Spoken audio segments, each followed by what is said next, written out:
Ladies and gentlemen, welcome to the Happy Hour podcast. Of course, my name's Ray. I'm being joined this week by my special guest co-host, Tina Marie Trimpert. She is a part of the new Ascend and Conquer podcast, and also she is the moderator of Indie Pods United. How you doing today? Who are you asking? To cool You? guy down? Yeah, no, you, Tina. I'm doing awesome. Thank you for that amazing intro. Yeah, Indie Pods United is a really great event we do every year. It just started last year, and I'm also the previous host of another podcast. A lot of people know about the Psychedelic podcast, but Ascend and Conquer is going to be awesome, and it's going to roll out next week. And of course, we're being joined by our very special featured guest, musician Rocky Kramer. How you doing, brother? How are you? I'm doing deliriously well. How are you? I'm good. So I was looking up some of your stuff. So you're from Norway, correct? Is that Yes, right? that is correct. Yes, born and raised. How was it making the transition from Norway over to the United States? Like, I can only imagine that is a process of going through that, and it's just two complete different planes from one to the other. Yes, it's definitely a change, but it was kind of a slow change for me because the first time I was here, I was 9 years old, and I was in New York, and I got to sort of get a taste of it, and that was my first introduction to the U.S. And I didn't speak any English. I didn't know any words. They're trying to talk to me. It's like, what? Yeah. So I think I spoke I knew 4 words maybe, and but I was only here to visit back then. Okay. And because my aunt was living in New Jersey at the time, so we got to go to New York, Statue of Liberty, and all those things. It was a fun time. I came back when I was 21, so there was obviously a big gap in between those 2 trips, and that was what's that? Did you pick up on some English before your return? I learned a few more words. I think I was up to 7 at that point. And no, basically when I was in New York, I said, I think I'm going to come back here someday. So I think I should brush up on my English. And it was the same time that I was really becoming a fan of rock and roll. And it was just a lot of the bands were American bands, or at least they were big in America, right? Yeah. So I just sort of fell in love with that idea of going to the U.S. and be a rock star. I just thought that sounded like a good plan.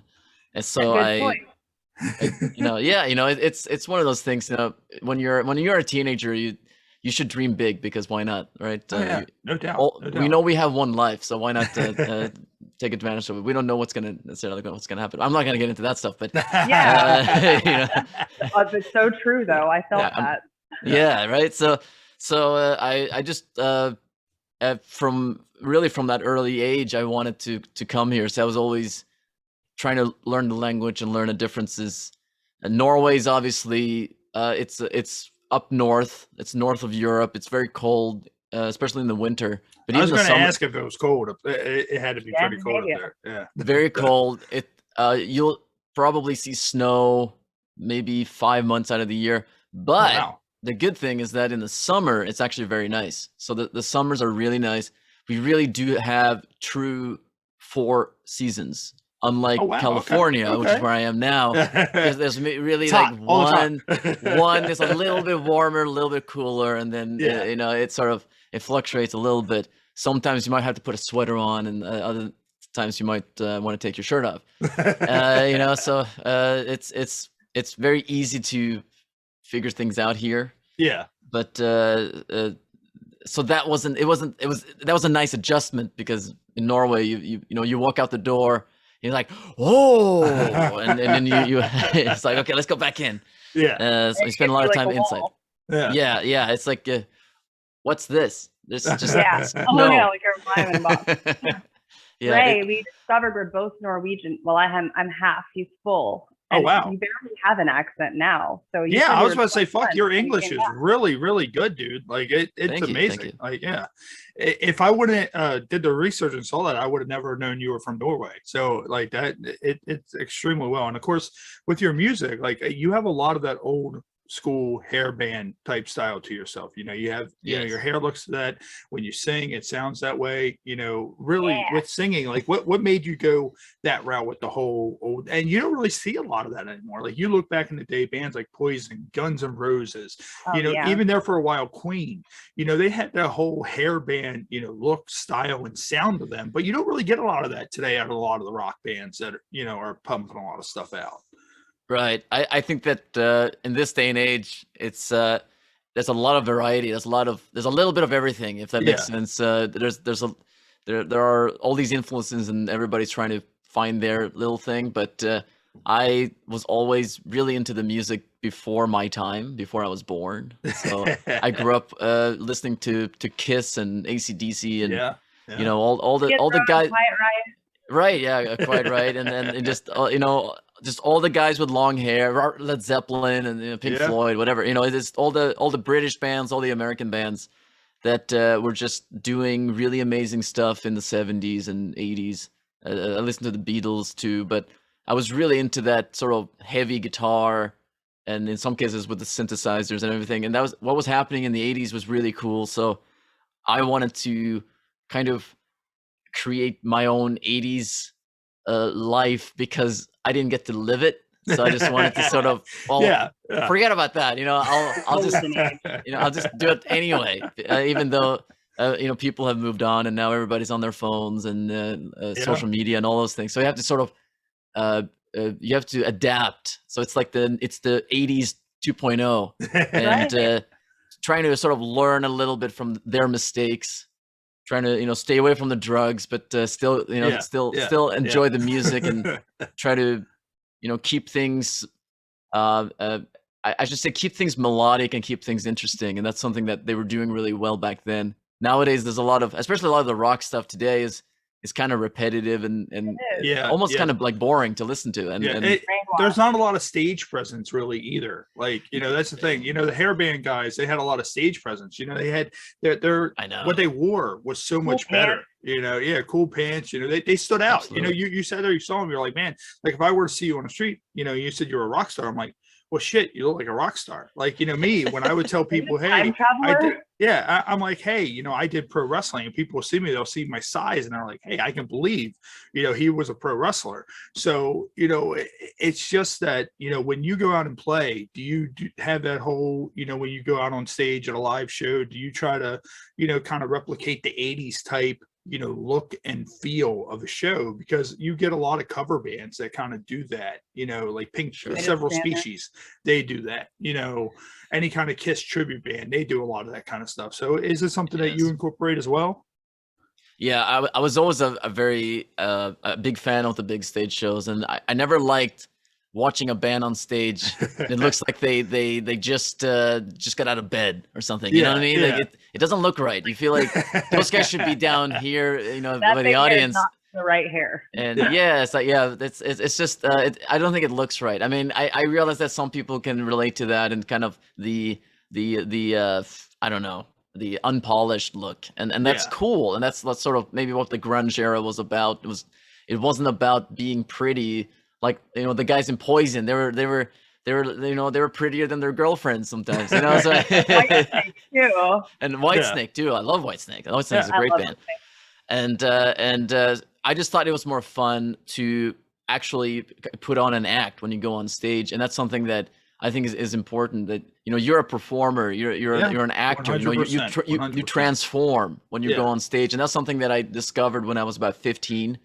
People would come up to me and say, man, I was watching you backstage and you didn't say a word. And then, 5 minutes later, you're on stage and you're like, hello, everybody, let's rock and roll. They weren't ready for that. It was like, wait a second, what happened? There was the transformation. And I wanted to take that a step further. So, and I was a big Kiss fan. So early on, I would wear makeup and things like that. I was going to ask if you ever considered wearing makeup. That's cool. Yeah, we did. It was a band called Armed Science. That was one of my early bands. We were together for about 4 years, and I call this teenage Kiss, because we kind of we simplified the makeup a little bit. It wasn't as unique as Kiss, but we went up there and we were playing the glam rock, and we were having a great time, and it was a lot of fun.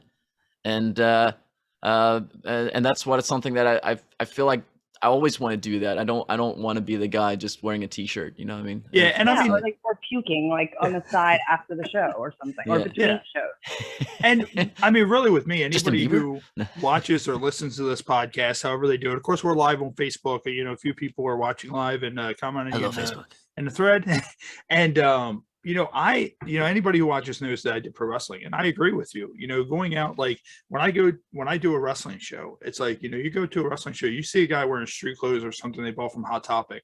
I don't buy that as a wrestler.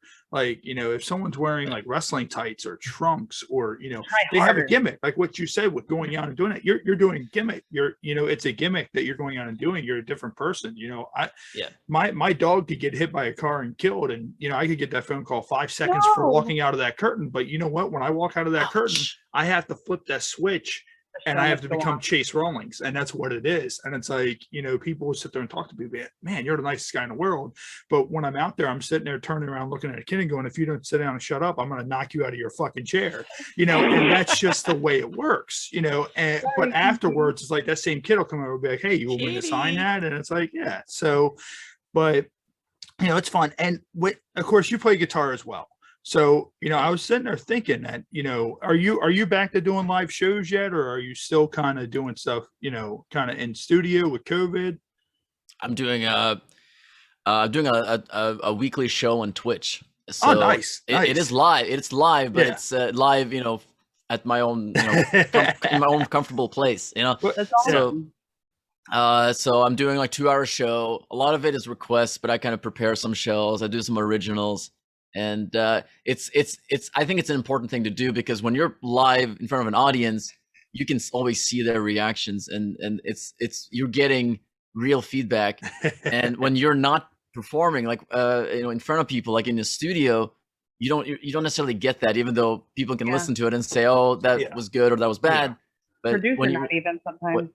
And it's like you know, when you have strangers in front of you, or people that are there, maybe not even there to see you, and they look like this, you're doing something wrong, right? You know, it's like, oh my god, what's he doing? So you're getting that real feedback. So it's not, you don't get the full experience like that on Twitch, but you can be live in front of anybody, right? Anybody with a computer or a television or a phone can watch you. So we get people from all over the world.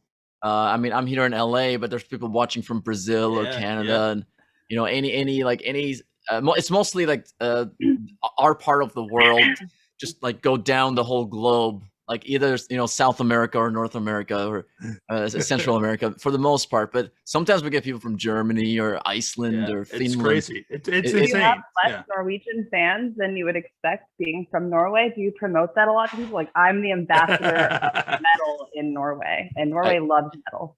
Oh yeah, I know. They love metal that I don't even love, you know, because it's very, very, I mean, I have friends that love the black metal, Norwegian black metal, which Viking death metal. super intense. I mean, when you listen to it, it's like, that guy needs a cough drop right now. I mean, it's really strong stuff. You know, so I just, so that's fun. But like, unfortunately, my show is like nighttime there. It's like 4 a.m. for them when I start. Yeah. So I've had people come in that are either family or friends there, but it's hard for them. They're like, I got up at 3:30 to watch you. Dude, you don't have to. And you can always watch. You can watch the VOD for 2 weeks on Twitch, and it stays forever on YouTube. So you know what you do if you want to get the Norway fans at 4 a.m. Here's what you do. There's that challenge that's out now. It's the milk crate challenge. I don't know if you've seen anything from that yet. I've only read the articles, but I don't know what it is though. So tell me. Me too. Well, pretty much what everybody does is they take a bunch of plastic milk crates and they stack them into a pyramid, and the whole purpose is to walk up one side, make it to the top, and walk down the other side. Most people make it to the top and it tumbles and they fall and crash and burn. It's hilarious. And so what you should do is perfect it, and then what you do is you go up playing, and then once you get up to the top, you're just hitting the ref really hard. I think you just sit there and you just go back down. Everybody's like, "Oh, he made it," because it's that whole it's that whole speculation. And it only took 60 takes. yeah. But no, definitely go out and do that, because that, like, I've seen a few of the videos. These people are putting up these milk crates, stacking them up, and people are just fucking themselves up so bad, like face planting on the ground. That it's like it's crazy, the things that become a thing on social media.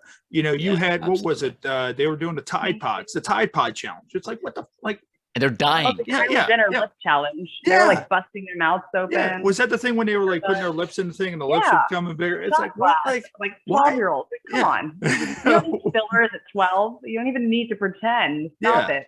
Well, I think what it is I think this stuff, I think people think, because now social media has become a job. So, you know, you can, you know, if you become big on TikTok or you become big on YouTube or whatever, you're getting paid money. So all these people think, hey, I can do that. But reality is only a certain handful of people do that. Just like with podcasts, music, pro wrestling, you know, whatever else, only a certain handful of people will, you know, be able to do that kind of stuff. So you need to be able to keep doing whatever it is you're doing as well. And I think that's what a lot of the drive of it is. You know, social media is just so big with everything. You know, you do a Twitch show, we're on Facebook Live, Spotify, you know, YouTube, everywhere. You know, you got to get yourself out, you know, wherever you are. So, you know, it's just insane.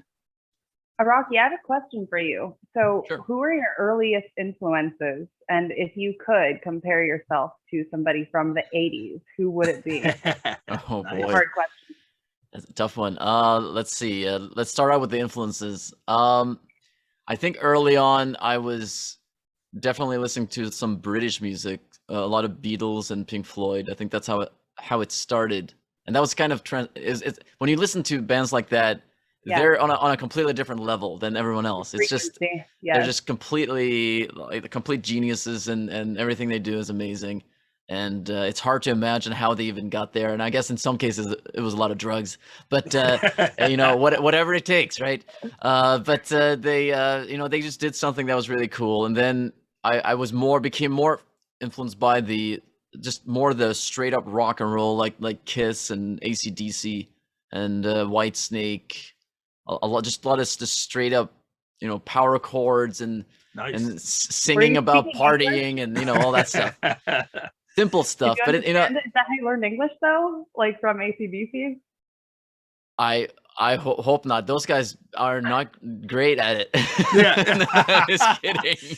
Well, actually, it's funny that you bring up party songs, because you have a song called Alcohol, correct? I do. Yeah. but is it a party song though? Have you listened to it? I've heard various parts of it, and you know, I saw Alcohol, and I'm like, man, you know, okay, you know, I definitely send us that, because I would love to play, you know, Alcohol on the Happy Hour podcast. Perfect. Yes. So what's the background? Tell us a little bit about Alcohol and some of the songs that you've done. What are some of the backings of songs that you've done? Like, is there anything that means something personal meaning with it? Any kind of background with any of the songs that you've done? Like, you know, meaning wise to you? Well, so Firestorm, which is was been out now since 2019. That was my first album. It's a concept album, so the whole album is kind of the same. It's about the same thing, and it really is a personal album. Maybe it's very, very personal. Maybe so personal that you don't have a clue what it's about. Yeah, you know, in some ways, that's right? Amazing. But in one way, I think that I try to write it in a way that made sense to me, but also it has like the sort of the general meaning that most people can relate to, and then there's more of a deeper meaning that is more personal to me. And so Alcohol, for example, is really not about alcohol at all. It's more about even though what inspired the song was actually my passion for music. Yeah. And when you're on stage, there's sort of this addiction to you know, to like the audience are addicted to you. It's like this back and forth thing. So you're you're loving each other, and it's sort of like you're each other's alcohol, right? So the chorus is I'm your alcohol and you're my alcohol, right? Okay, so that's you know, it's simple. But it can also be, a lot of people interpret it as a love song, and it can certainly be that way. And I've wrote it that way so that people say, oh, you know, like I'm your alcohol, like as a person more than as someone in the audience. And it can mean that way. Someone's morphine. Yeah, Yeah. well, it's funny because I always considered pro wrestling. I was like, pro wrestling is like a drug addiction. Like, Right. it's the kind of thing that you go out there once you, and this from performing, once you go out there, and whether or not you're performing in front of 5 people or 50,000, you go out there and you get that adrenaline from that crowd. And it's like, Exactly. you will do anything to get that back. And that's how I started doing this podcast. So I'm like, I may not be able to do it in front of a live crowd, but I can still entertain to some point, and that's the thing is, it's like, I've been retired for a while, but if anybody were to come to me tomorrow and go, do you want to do this show here? You better bet your ass I'm going to go start working out and go do it, because nothing beats being able to go out there and just holding people in the palm of your hand. And, whether it's with music or whatever it is, basically delegate to the people the reaction that you want, and it's great. So yeah, alcohol, that 100% hit what I used to say is that pro wrestling is like a bad drug addiction. You'll do anything to get that fix of being able to perform in front of that live crowd. Yeah. Tie this together. Exactly right. Yeah. Sorry, Rocky. No, go ahead. I was going to say, like, to tie this together, like, I know that in wrestling they have heels and baby faces, and probably in the music industry, can you think of an analogy when it comes to how you are on stage and react with the audience when you're live? I always want the audience to feel like there's a connection between me and them, right? Yeah. So I think that it's because some artists, they go up there and they're kind of acting like they're in this weird bubble, and almost like the audience isn't there. Like they would almost do the same show in their living room, and I want to be, and it's a little awkward nowadays because you can't because of that crowd. You feed off the crowd, but you want to be kind of close and feel like hey, you're here and I'm watching you. You're not just watching me. Yeah, there you go. Sense. And that's the thing. Yeah, with pro wrestling, you build that crowd up. The whole purpose of a heel is to get the baby face over. The whole purpose of a baby face is to get over. And that's the whole thing, that, you have a guy in a headlock and you've worn him down, you're the bad guy, and the crowd starts to get up, they're chanting your name. That's the point you look and you're like, come back. And that's the thing, because you hear the crowd and you start to work up, boom, boom, they give you a shot, whip off the ropes, they knock you down, bump you a couple of times, crowd goes nuts, and then boom, you hit them with an elbow, they go back down, crowd, it's like, so it's just that whole thing of being able to, just work along with it. And Rocky, you might be able to contest, and I say this to a lot of people who do music and other stuff, is that sometimes the louder the crowd gets, the more you get into it. The crowd's just going nuts, and at that point it's that aura. You're just kind of in that same, Howard Bloom said it a couple of weeks ago, is that you're just kind of in that same aura, that you're all spiritually one big thing together. And it's insane how that works. Yeah, it's absolutely, which is again, what makes sense with alcohol. The song was that is that energy you get from the audience. It does affect you and your performance. And without it, like if the audience were like, or falling asleep or leaving, it's like, get off the stage. Then all of a sudden you don't feel like, okay, this next song means a lot to me. So, it's like, you get really sort of uncomfortable. Like when the audience are like, it's better to have a better. reaction than no reaction. Like I've had matches before where I would go back and I would ask a veteran guy, hey, did you see my match? They'd be like, no, but I heard it. And that's the thing. It's like, the crowd was into it. And music. What's your reaction lately? There's been a lot of talk of this. What's your reaction on the whole thing? I don't know if you heard about it or not, with Nirvana.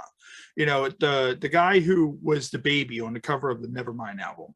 Now, all these years later, and mind you, this fucker has reduplicated this album cover at least 3 times. Wow. And now it's an issue. He's like, hey, I feel I myself was always kind of bothered by the album because, I'm just kind of like, that's a naked baby. Like, but it didn't offend me any. But, for him to be able to just sit there and go, hey, and now all these years later want to sue Dave Grohl and want to sue Nirvana's estate, I don't think he has a case. Like, what would, like, what's your thoughts on something like that? Well, it's so the way I see it is that, and I've been reading about it because I was interested by it, because it is. I mean, the album cover, it's just like, okay, it is a naked baby, and it's not something that I would have chosen for my album cover. Yeah, I would have picked something that's a little more on the safer side, but it is what they released. That's the album cover. That's the album cover we all know. So that's what we have to deal with. And this guy was,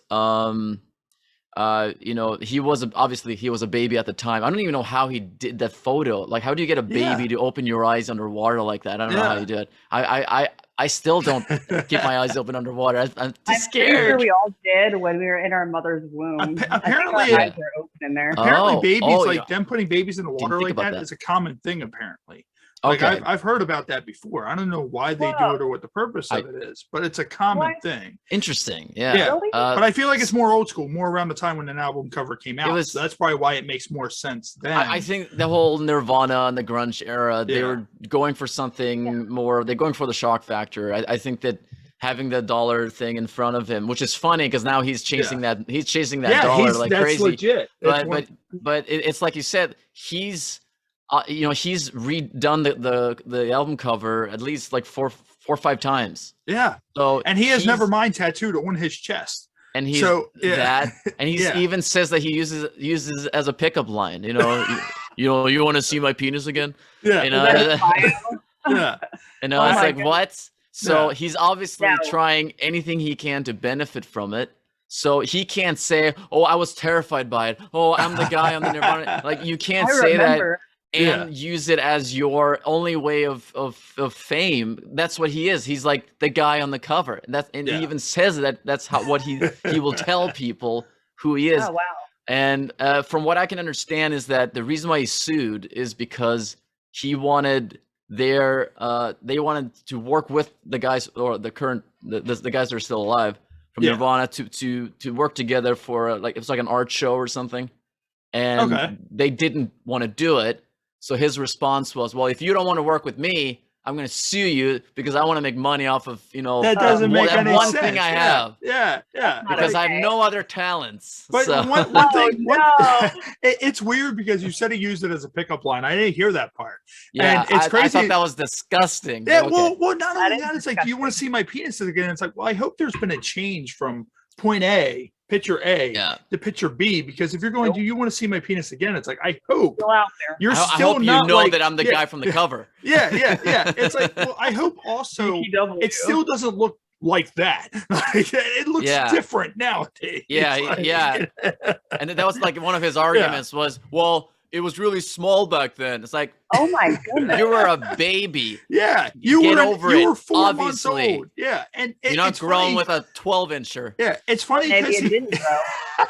Maybe it didn't grow. Maybe it was still a baby. Yeah.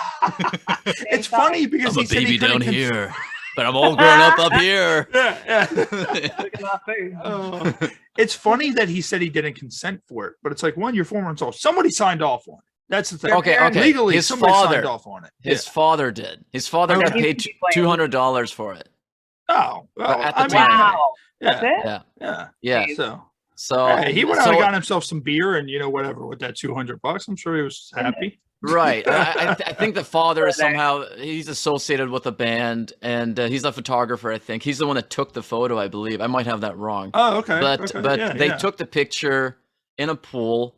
It was probably done in one day. There are other photos, I believe, from the same photo shoot with the band, because they did a lot of. The band was actually underwater and doing shots under the water with the drums and with the guitars and stuff. I think that's the same day, but they're actually pretty cool photos. I saw them only because of this whole thing being in the news. I never heard about that. I'm a huge Nirvana fan. I grew up, when I was younger with Nirvana, and I never knew that those existed. So, but so there were some cool things that came out of it, but like, people got to understand that there's a difference between paying someone to be someone on the cover, or another example are the kids that were singing on Another Brick in the Wall by Pink Floyd. Yes. They were suing because, well, we didn't get paid. Everybody's suing now. Yeah, they were like 7 years old. To do. Yeah, it's like, okay, this is how it works. Yeah, somebody signs, some sort of agreement to agree to do something. you do it. Yeah. If something is successful, then okay, you can say, well, I was on that, or I did that, or whatever. You can't sue the band and say, well, I didn't get paid millions of dollars, but the songwriters who are certainly, you know, I mean, everything in the music and the entertainment industry is all about contracts, and everything is like at some point somebody has to get paid, and it's already agreed upon. So some people get these amount of royalties, and these people get these royalties. And if you're not upfront agreed to receive any royalties because you're a baby on the cover, then you can't sue. He's gonna lose. Watch. Yeah. I'm pretty sure he's gonna lose. Like, I don't see how it's gonna hold up. And what we're gonna do real quick is, for everybody watching and for everybody listening at home, we're gonna take a quick break, and we're gonna be right back with Rocky Kramer. Right here on the Happy Hour podcast. So for those of you watching live, I'm going to step out real quick for 1 minute. I'll be right back, and then we'll get right back into the show. So. I'll be right back too. Wait, no, that would leave Rocky all alone. We're not going to do that to you. So I have another question for you. When did you start? Did you ever get into photography and stuff? Because I know a lot of musicians also are really good with photography and language, because left-brained people. Well, yeah, definitely language. That's something, like right now I'm trying to learn Spanish, and I'm working on it. It's getting there, like slowly, but it's getting there. But photography, not so much. I was more into the video stuff, and I do want to get into that because I'm doing a movie, so I do want to get into that shortly. But even from an early age, I was really into filming stuff. So like when I was 14, I bought a camera and I just started filming stuff, and I would have my friend kind of be the actor, and I would just film him do stuff. And it was fun. And that's kind of how I wanted to get into that type of stuff, because it was just interesting, like moving pictures. Photography is more, for me, more as a necessity whenever I need something to be taken photographs of, because I love a good photographer, and whenever I do a photo shoot with someone that's really great, I always enjoy that, because when they know how to use a camera, I'm always amazed by the things they can do. You know, whenever they can make me pretty, I enjoy it. There you go. My good side. Ladies and gentlemen, we're back. What we're gonna do real quick is we're gonna get into our featured beer of the week. We do it every week. Of course, we're going through our basically what we call our grab bag, all of our leftover beer that we've had over the last 62 weeks that we've been doing the podcast that we haven't been able to blow through, because there's so much of it in my fridge. I'm like, I need to get this shit out of here. So last week, of course, we had Crunchbot. So Crunchbot is again this week. So shout out to Rusty Rail Brewing Company. Crunchbot, their caramel peanut imperial brown ale. That's our featured beer currently. And then what we also do is we get into our featured shot. So, Rocky, do you drink yourself a little bit, or? I do on occasion. Yes, I do. Yeah. What's your go-to when you drink? It depends on the situation, but I'm usually a beer or a wine person. Beer or wine? All right. So pretty much our featured shot is something that we hate, and we've hated it for a long time, but we have to power through. It's Polo Club Gin. So I don't know if you're a gin guy. Is that the same? But it tastes like the way way cologne after, I was gonna say. Yeah, it tastes the way aftershave smells. That's the best way. Splash it all over your face. Yeah, and I cannot wait for this to be gone, because coming up next on the docket will be the Metallica whiskey that's out. Oh, somebody sent us that. Actually, our one guest, Sherry Nelson, she sent us that. Nice. So we have that coming. So cheers to Polo Club and their gin that tastes the way aftershave smells. So you guys are going to see my soul leave my body for a second. Okay, let's see. Oh, Jesus Christ. Whoa. Yeah. Are you enjoying yourself? God, that's the worst shit in the world. Jesus. So after our beer of the week, what we do is we get into our game segment, our Ode to Humanity segment. So what we're going to do is we're going to start off with our game 5-second rule. So, Rocky, have you ever played 5-second rule before? I don't. Please explain it. All right. So I only deal with food. What we're going to do is I'm going to say, and of course, Tina, you're going to take part as well, just in case Rocky can't answer all three, you're going to go along with it too. And pretty much what it is I'm going to say, name 3 of a certain thing. And if you can't do it in 5 seconds, it goes to Tina, then it goes to me. If not, it's just a dead round. We all lose. So let me get our little trusty little timer here. And Rocky, what I want you to do is name 3 pirates starting now. I'm so bad with pirates. And then Captain Hook. Time. All right. So Captain Hook is out. So Tina, you cannot say Captain Hook. So Tina, name 3 pirates starting now. Blackbeard, Johnny Depp in that one Pirates of the Caribbean movie. All right. So Blackbeard is out. So it's going to go to me. All right. So what you were thinking of, name 3 pirates starting now, is Captain Jack Sparrow, Long John Silver, and I cannot think of a third one. So that is a dead round. So we're all terrible. Yeah. We don't know anything about pirates. Pirates is a hard one. Like I saw it, I'm like, man, that's kind of a hard one. So what we're going to do now is we're going to play. Yeah, let's do Vikings instead. So I'm going to pin myself. Rocky, pretty much what this game is I'm going to hold up a card, and it's going to be in drunken lingo. And even Tina, if you want to help out, you guys can kind of work together. Has 2 hints on the back. Sound it out loud and listen to yourself as you say it. There's 2 hints. Let me know if you need the hint. Can you guys see that okay? What do you think that says? Okay, so you want me to read it? I'm going to have to guess what it actually says. Yes. I feel like there's a bad word in there, but let's see. Winter Ritz coming.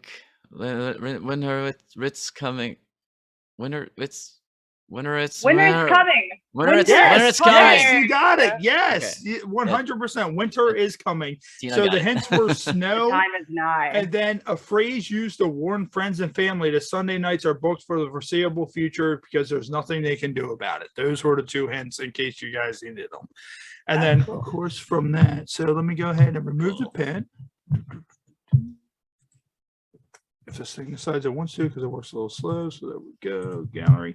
All right. So next is cards. We have big foreheads. Next is Cards Against Humanity. So have you ever played Cards Against Humanity? Heck yeah. No, I would say no. I know. I kind of know what it is, but I feel like I don't play. I play mostly video games. I don't play a lot of card games. I hear you. It's a fun game, very vulgar. So Rocky, what I'm going to do is I'm going to read off the face card. I'm going to give you 4 options. Whichever one of those 4 options you think best answers the first card, let me know, and I can always repeat them if need to. Sure. So the face card says, "Hey, honey, for the bedroom, we were thinking robin's egg blue or blank pink for the walls."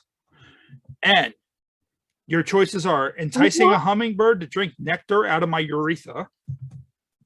Okay. Setting boundaries with coworkers. A racist boomerang that comes back only if you're white, and letting that pussy breathe. So out of those ones, which one do you think will be the other color as a pink? Wow.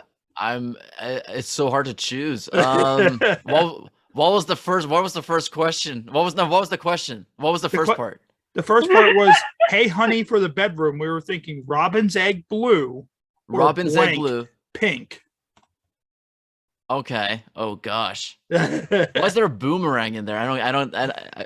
This is the reason why I don't play this game. Yeah. There was the racist boomerang. Yeah, the racist boomerang. So it would be a racist boomerang that only comes back when you're white, pink. That's what it would be. That would be the name of the color. The only appropriate one to me is the worst one. I feel like they're all bad. So yeah. Might as well go with the racist boomerang. You got to go with that. All right. So if I were to choose, I would say letting that pussy breathe pink. So Rocky chooses, "Hey, honey, for the bedroom, we were thinking robin's egg blue," or a racist boomerang that only comes back if you're white, pink. I say letting that pussy breathe pink. Tina, what would you say out of all of those options?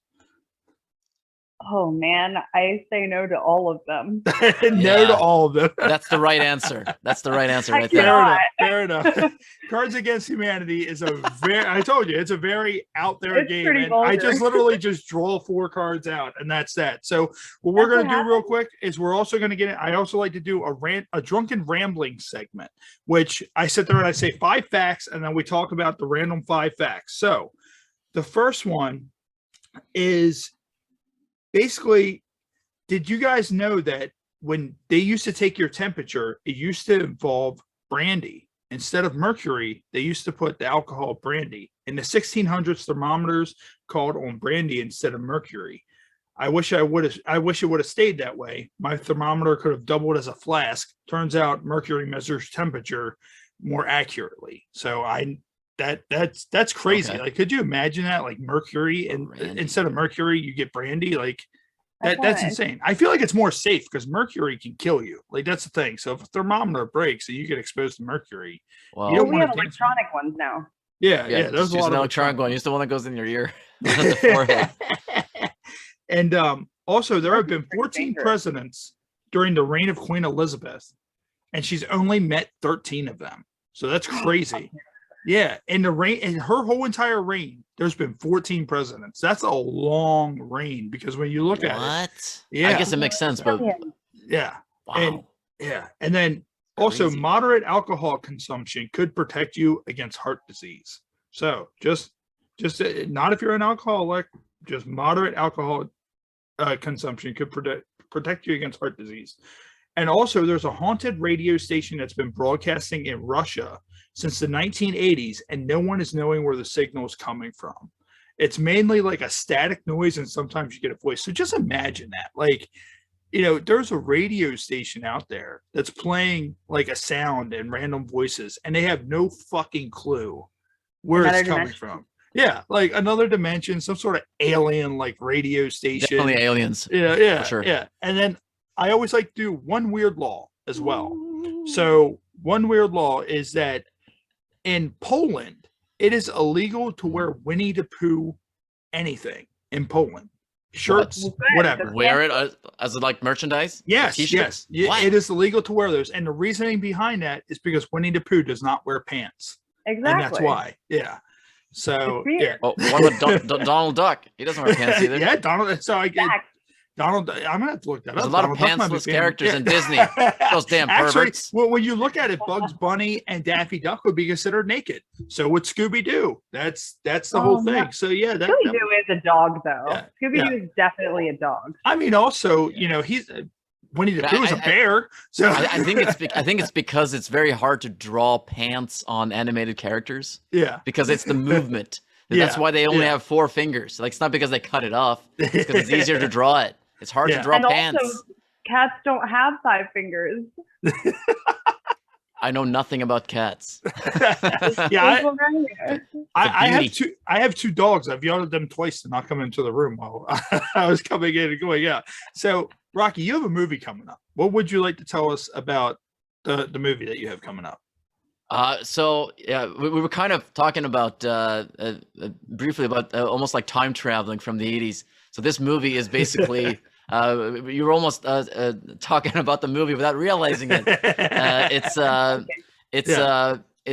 a movie about an 80s rocker that time travels to 2024, and that's a very basic of it, I'm gonna be the lead, so I'm gonna be the main character named Lars Olsen. Lars Olsen, that's a great name. Yeah. So he's a 80s rocker that has a crazy friend that invents time machines, and so when he goes to we're gonna try to get a lot of like 80s like rock bands involved to do cameos and stuff. So. Nice. I think it's gonna be a fun movie. Have you guys already started the filming on that, or is it supposed to pick up at a certain time? What's the progression on that currently? We're right now we're working on the script. We're gonna film it in like early 2022, so like right after the holidays. Nice. And is that your first? Now I know you've done music videos and all that, but is that your first time acting? Like, it's not the first time acting. I've been been acting. It's what's his name? The guy from the big guy from Modern Family. He's a very funny guy, but the heavy, heavy set guy. The husband, the one, husband. I forgot his name. I'm spacing out his name. I follow him on social media, but he said in an interview that when you're an actor, you're really just a professional auditionner. And so I've done a lot of auditions. I've done for like Geico commercials and nice. things like that. But a lot of commercials. But finally, I got something that I think this is a really cool opportunity. I think it's gonna be a lot of fun, and I really get to like really be an actor, and not just audition. So it's gonna be fun. Looking forward to it. Well, give us a little monologue. Give us a little hint. Just like, can you go off the top? My father was a drinker. No, I was just kidding. No, it's not. It's funny because for you, is that a little bit different? Because, obviously music, you're used to going out, you're used to playing your set list. With me, with pro wrestling, I don't like WWE, for example. They're very, very scripted with their promos, and it's crazy. Like, it's so cheesy how scripted they are. But me, I was one of those kinds of guys that if you gave me a script and you're like, say this, I would tear it up and throw it in the trash and be like, give me bullet points. What do you want me to say? Bullet points, and let me get there. Let me establish it as myself and my character. But it's weird, because I got to help out with the Wrestler movie with Mickey Rourke, and it's weird seeing that whole transition, of being able to have a script and shooting stuff over and over again, and you're sitting there as a live performer like, well, shit, we have to go out here and get this right the first time. We can't, there's no way. If we fuck up, it happens. Like, you need to know how to just roll with the punches. Actors have it, they can shoot 13 times for one scene. I mean, Christ, I see Mickey Rourke. Yeah. I see Mickey Rourke throw up about 15 times. That one scene when he falls on the floor and throws up, I seen him do that probably about 18 times. I was like, Jesus Christ! Gotta be a perfect puke. Yeah, you gotta get that perfect. Which we have at Indie Pods United. What do you think? So, Rocky, is that kind of a different transition for you, being used to going out on stage and just doing your thing and getting into the whole acting thing, because there's so much more that goes into it. It's insane. Right. Yeah, I mean, I've done some like little acting stuff, but very short. So I haven't done a movie, like a full movie yet. So that's definitely a lot more. It's a different challenge, because then you're trying to be perfect. And when you're performing, even if whether you're doing music, you can also do theater. And theater, it's the same thing. You have one shot. You got to get it right, because the audience, they're not going to wait for take two, because you're going to move on if you forget your lines. You can't be a deer in headlights. That's not my name is Ricky. Wait.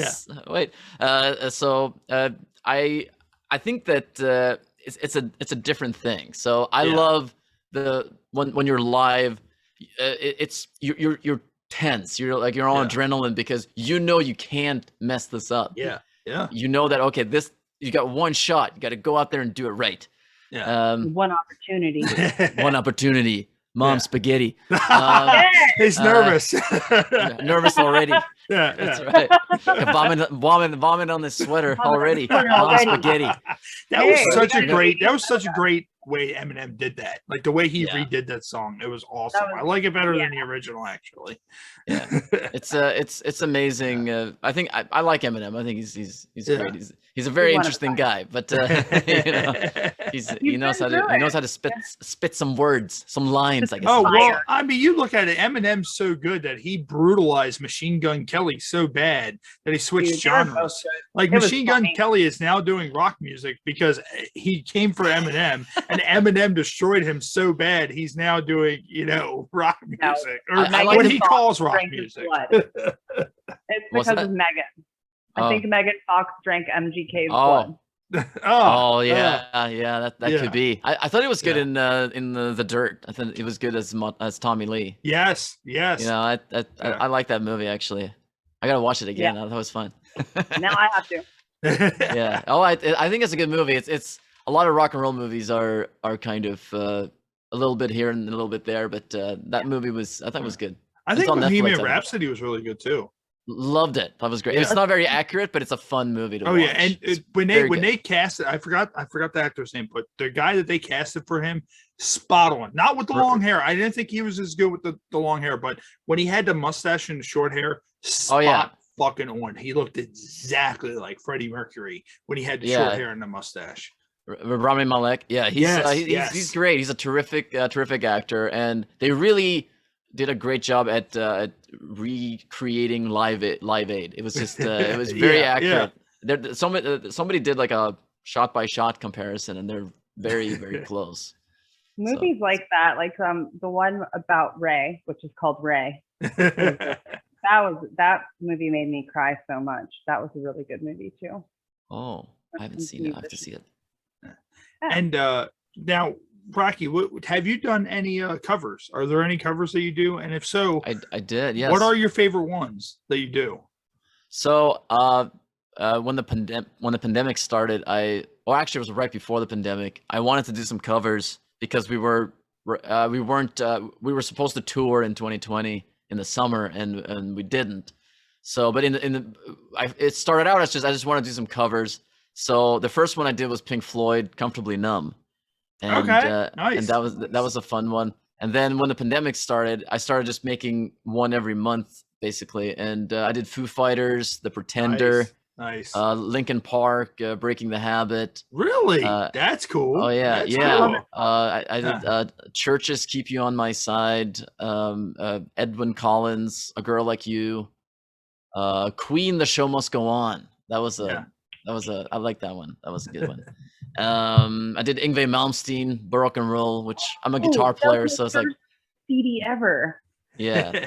So am I forgetting something? I'm probably forgetting. Oh, I did Kiss, Love Gun. Oh, nice. So I did Led Zeppelin, Babe, I'm Gonna Leave You. Nice. Oh, good nice. stuff. So range with an acoustic. So I did a lot of. I try to do something different each time. So one is kind of like a metal cover. One is Led Zeppelin was more acoustic, and just kind of having doing different challenges. You know, Yngwie Malmsteen is a lot of shredding. So a lot of I did really sit and study that song before I did it because I wanted it to be as accurate as possible. So good. Like his guitar, it's on point. And Rocky, of course, your stuff's out there. Where can everybody find you? Where can they find all of your music? Where can they find you on social media? Where would everybody be able to go to find all your stuff? My phone number is it's just call me. I'll tell you. No, I think the easiest way is to go to rockykramer.com, and that's just Rocky with a Y, Kramer with a K. Usually my social media is just Rocky Kramer. It's not on Facebook because there's like a dog or something that took that before me. It was quicker than me. So it's Rocky Kramer official. But I believe all the links are on my website, and you can also follow me on Twitch to watch me live every Tuesday. I also play video games on the weekends if you're into that sort of thing. Awesome. And what else? Am I forgetting something? TikTok. Follow me on TikTok. TikTok. Everybody has a TikTok. I don't. Do it now. Follow me now. What games do you mainly do on your Twitch? Lately I've been playing Uncharted. Nice. So I'm on Uncharted 3 right now. Been enjoying it. I think it's pretty fun. I'm a big sports or unnecessary violence type guy, like Grand Theft Auto or Far Cry, like one of those open world where you can just run around and just fuck shit up for no reason, and that's just the way. Far Cry. Yeah, but both of those, great series. Enjoy them quite a bit. Awesome. Hey, Rocky, what we're going to do is we're going to go ahead and let you get out of here, let everybody else get out of here. So what we're going to do is we're going to be back on what's up. What? Oh, find me on Instagram at Asian Ransoff, and also my whole name right there is on Facebook. So you can find a new podcast by just typing my name in. That's right. Follow her. Just don't stalk her. Yes. Indie Pod United. of course, check out her new podcast. And we are going to be back Wednesday. We're going to be back very early. We had to do Wednesday. That will be airing the following week. We will be live with Justin Schlegel from 98 Rock Baltimore. He's also a local comedian, good friend of mine. He's done some wrestling stuff with me. So we're going to have fun, just kick it. And we will see you guys next week. Rocky, would you be able to hang out for a second once we're done? Sure. Awesome. Cool. Ladies and gentlemen, thank you for tuning into the Happy Hour podcast. We will see you later. Make sure you tune into our YouTube for all the exclusive before and after the show footage that we record. Thank you. See you guys on Wednesday.